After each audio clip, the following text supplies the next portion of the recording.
Continuing coverage tonight, the city of Vermillion is planting a Liberty tree, and it's all in honor of America's 250th celebration. The tree was planted a couple of weeks ago. The commemorative plaque that goes along with it unveiled today. While any tree can be a Liberty tree, this one is a Princeton American elm. The Liberty trees are intended to serve as a lasting living legacy, honoring the nation's founding and encouraging future generations to reflect on the ideals of liberty and citizenship.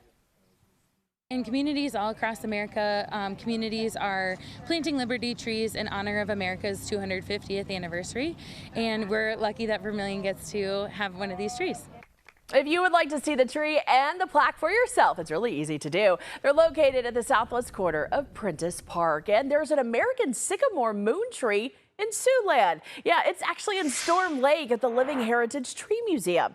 This sycamore is a second-generation moon tree, planted from seeds or cuttings from an original moon tree. So why is it called a moon tree? Well, the seed was actually carried to the moon and back by the Apollo 14 mission in 1971. It was planted in Storm Lake in 1976 as part of our nation's bicentennial celebration.